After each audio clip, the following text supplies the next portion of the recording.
ہماری یہاں کی لڑکیوں کو بھی پردہ گھومنے میں اور گھوم کر کے گھر پہنچنے کے بعد اسے نیند کیسے آتی ہے؟ ایسی لڑکیوں کے بارے میں ایسی لڑکیوں کے بارے میں اللہ کے نبی نے فرمایا تھا کہ ایسی لڑکیاں جنت میں نہیں جائیں گی، ایسی لڑکیاں جنت کی خوشبو بھی نہیں پائیں گی۔ اس کے باوجود، ان تمام حدیثوں کے باوجود ہماری یہاں کی لڑکیوں کو نیند کیسے؟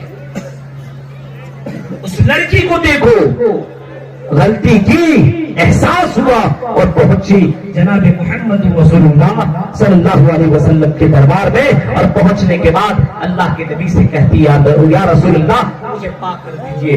آپ نے کہا کہ کیسے؟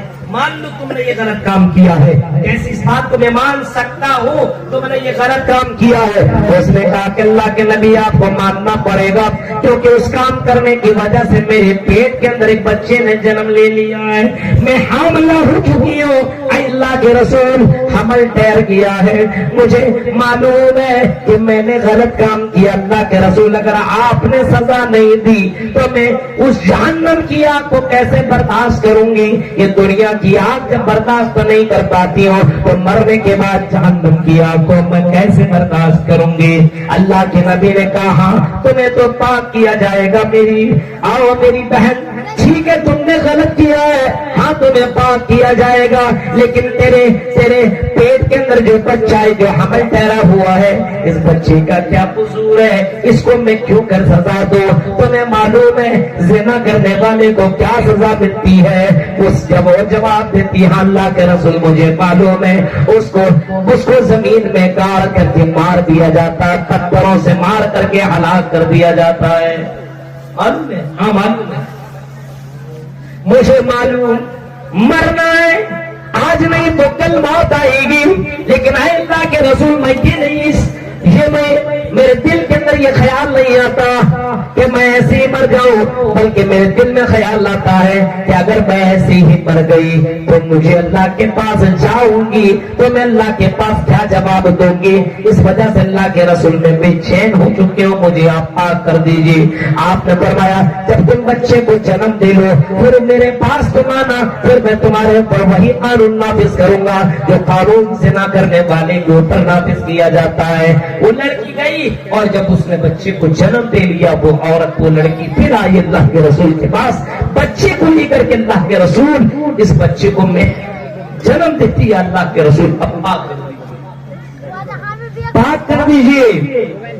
آپ نے فرمایا ٹھیک ہے میں تمہیں پاک کر دوں گا، لیکن بتاؤ بہن اگر تم آج مر گئی تو اس بچے کی دیکھ ریکھ کون کرے گا؟ اس کو دودھ کون پلائے گی؟ کون ہے جس کو دیکھ ریکھ کرے؟ کوئی ہے تمہاری نظر میں؟ کہا کہ نہیں۔ آپ نے فرمایا جب بچہ کھانے پینے کے لائق ہو جائے تب نہ جاؤ، ابھی وہ عورت گئی اور اس بچے کو دودھ پلاتی رہی 2 سال تک۔ جب بچہ کھانے پینے کے لائق تک بن گیا، جب اللہ کے نبی کے پاس پھر وہ تیسری بار آتی ہے اور کہتی ہے رسول اللہ، اے اللہ کے نبی اب تو یہ بچہ کھانے بھی لگا ہے، اب مجھے پاک کر دیجیے، مجھے برداشت نہیں ہوتا ہے۔ اللہ کے نبی نے اس بچے کو لیا اور آپ نے صحابہ کے درمیان میں اعلان کیا کہ لوگوں کون ہے جو اس بچے کی کفالت کرے گا؟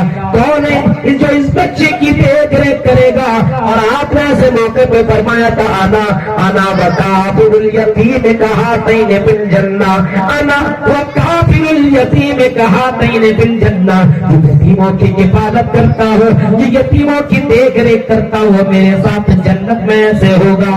آپ نے دونوں انگلیوں کو ملا کر کے بتایا کہ جو یتیموں کی کفالت کرنے والا ہوگا وہ میرے ساتھ جنت میں رہے گا اور میرے ساتھ جنت میں ایسے رہے گا۔ ایک انصاری صحابی آگے بڑھے، اس نے بچے کو لیا اور کہنے لگا یا رسول اللہ، اے اللہ کے نبی اس بچے کی کفالت کروں گا۔ اللہ کے نبی نے اس عورت کے اوپر قانون نافذ کر دیا اور اس عورت کو زمین کے اندر درکار کر کے مار دیا گیا، پتھروں سے ہلاک کر دیا گیا. اس عورت اس بات کی ذرہ برابر پرواہ نہیں کہ اس کو مار کر کے ختم کر دیا گیا.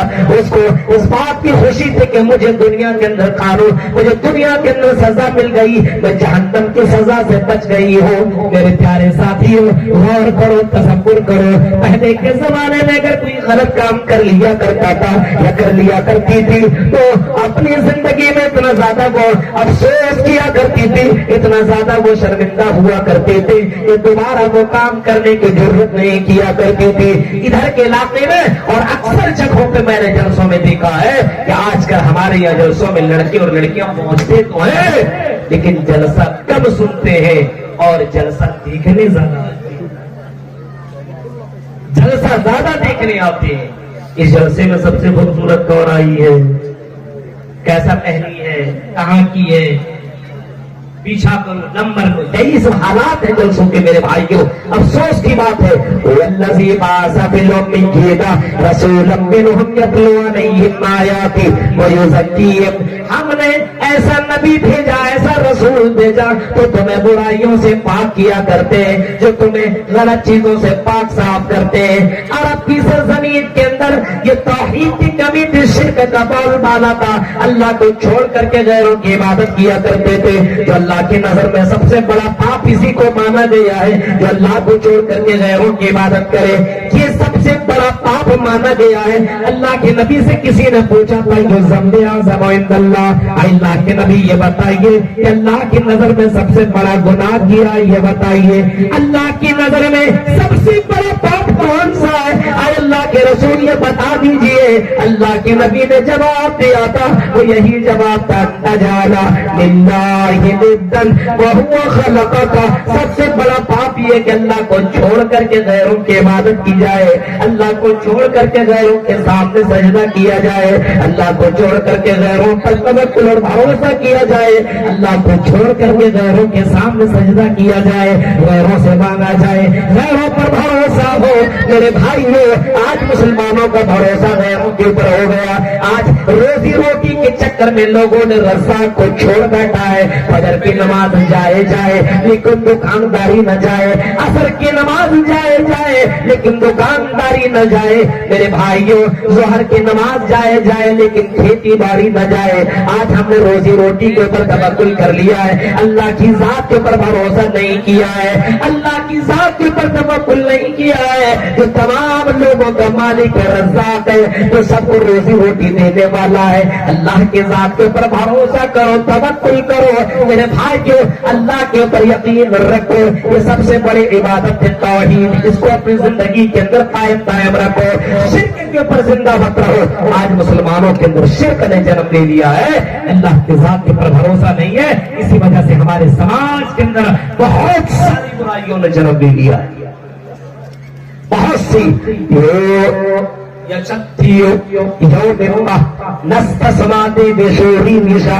ہندو دھرم کی کتابوں میں بھی لکھا ہے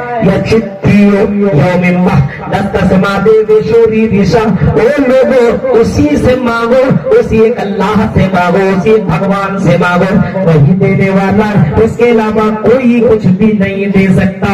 نستسما دیویشوری دیشا، ذرہ برابر بھی تمہیں کچھ بھی نہیں دے سکتا ہے، کچھ بھی نہیں. کیوں نہیں دے سکتا؟ کیونکہ یہ خود کمزور ہے، خود لاچار ہے، مجبور ہے. یہ تمہیں کیا دیں گے؟ ذوق الطالب والمطلوب، مانگنے والا بھی کمزور، جس سے مانگا جا رہا ہے وہ بھی کمزور. آج کمزور سے مانگ رہا ہے، آج کمزوروں سے مانگا جا رہا ہے. میرے پیارے ساتھیوں، غور کرو. اسی وجہ سے اللہ کے نبی صلی اللہ علیہ وسلم نے وہاں لوگوں کے دلوں کے اندر توحید کی روشنی ڈالی اور آپ نے فرمایا لوگوں اللہ کے اوپر توکل کرو، بیٹا بیٹی دینے والا وہی ہے، اسی سے مانگو، اسی اللہ کے ذات کے اوپر بھروسہ کرو. اور یہ بھی عقیدہ رکھو کہ اگر تمہیں موت آنی ہے تو دنیا کی تمام طاقتیں مل جائے، تمہیں اس موت سے بچا نہیں سکتی ہے، تم اس موت سے بھاگ نہیں سکتے ہو، بچ نہیں سکتے ہو. دنیا کے تمام بڑے بڑے ڈاکٹر تیرے پیچھے لگ جائے، تمہیں بچانا چاہے، بچا نہیں سکتے، کیونکہ اللہ تعالیٰ اگر تمہیں مارنا چاہتا ہے اور اگر اللہ تعالیٰ تمہیں بچانا چاہتا ہے دنیا کی ساری طاقتیں تمہیں مارنا چاہے تو تمہیں مار نہیں سکتی ہے. یہی عقیدہ مسلمانوں کا ہونا چاہیے. آج مسلمانوں کے دلوں کے اندر صرف اللہ کا ڈر ہونا چاہیے, اللہ کے اوپر توکل بھروسہ ہونا چاہیے. عزت اور ذلت کا مالک اللہ تعالیٰ کی ذات ہے, اس اللہ کے اوپر توکل بھروسہ کرو. آج بھی مسلمانوں اگر تم ذلیل ہو رسوا ہو تو میرے بھائیو یہ ذلت بھی زندگی سے جا سکتی ہے. اللہ کی ذات کے اوپر توکل کرو, بھروسہ کرو, کیونکہ قرآن آج بھی وہی آیت آج کے قرآن کے اندر موجود ہے. قرآن جھیک جھیک کر کے کہتا ہے وَلَا تَهِنُوا وَلَا تَحْزَنُوا وَأَنتُمُ الْأَعْلَوْنَ إِن كُنتُم مُّؤْمِنِينَ. اے مومنو تم غم نہ کرو, اے مومنو تم افسوس نہ کرو, اے مومنو تمہیں افسوس کرنے کی ضرورت نہیں ہے. انتم الأعلون, تمہاری حکومت رہے گی, سر بلندی تمہاری رہے گی. شرط یہ کہ مومن بن جاؤ. ان کنتم مومنین, مومن تو بنو.